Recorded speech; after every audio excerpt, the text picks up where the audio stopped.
Indian National anganwadi employees federation INTUC-യുടെ നേതൃത്വത്തിൽ കണ്ണൂർ കളക്ടറേറ്റിന് മുന്നിൽ സൂചനാ സമരം നടത്തി. വിവിധ ആവശ്യങ്ങൾ ഉന്നയിച്ച് നടത്തിയ സമരം Kannur DCC president advocate Martin George ഉദ്ഘാടനം ചെയ്തു.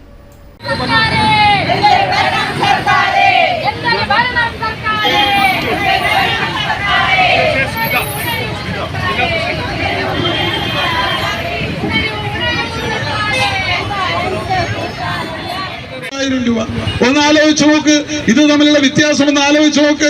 അവരെടുക്കുന്ന പണി എന്താണ്? എന്ത് പണിയാണ് അവരെടുക്കുന്നത്? അതൊക്കെ പറഞ്ഞാൽ വലിയ പ്രയാസമുണ്ട്.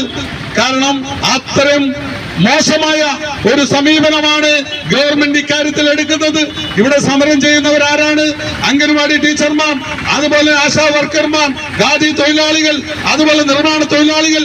ഇങ്ങനെ പാവപ്പെട്ടവരായിട്ടുള്ള ജീവിക്കാൻ വലിയ പ്രയാസം അനുഭവിച്ച് കഷ്ടപ്പെട്ട് ജോലി ചെയ്യുന്ന അത്തരം ആൾക്കാരുടെ ശമ്പളവുമായി ബന്ധപ്പെട്ട് ഈ ഗവൺമെന്റ് എന്ത് സമീപനമാണ് സ്വീകരിക്കുന്നത് എന്നുള്ളത് വളരെ വ്യക്തമായി PSC മെമ്പർമാരുടെ സാലറി കൂട്ടിയതിലൂടെ നമുക്ക് മനസ്സിലാകാൻ സാധിക്കുകയാണ്. പോഷൻ ട്രാക്കറിലെ അപാകതകൾ പരിഹരിക്കുക, അംഗനവാടി പ്രവർത്തനം ചെയ്യുന്നതിന് പ്രവർത്തന സജ്ജമായ ഫോൺ, ടാബ് തുടങ്ങിയവ അനുവദിക്കുക, നെറ്റ് കണക്ഷൻ അനുവദിക്കുക, ഗുണഭോക്താക്കൾക്ക് പോഷകാഹാരം നൽകുന്നതിന് FRS ചെയ്യണമെന്ന ഓർഡർ പിൻവലിക്കുക, മിനിമം വേതനം അനുവദിക്കുക, ഓണം അലവൻസ് വർദ്ധിപ്പിക്കുക, PMMVY ഇൻസെന്റീവ് ലഭിക്കുന്നതിന് നടപടികൾ സ്വീകരിക്കുക.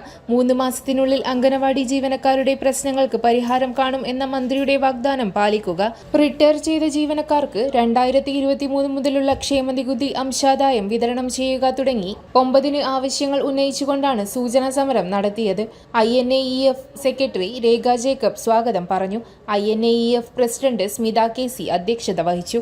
മഹിളാ Congress president Sreeja Madathil, Kookkiri Rajesh, Kannur block president Kayakkul Rahul, Lakshmanan Thundikkoth, state vice president Geetha K, state secretary Vimala O, Saudamini PP, സുമായം തുടങ്ങിയവർ സംസാരിച്ചു. Shyamala KV, block vice president K Mohanan എന്നിവർ നന്ദി പ്രകാശനം നടത്തി.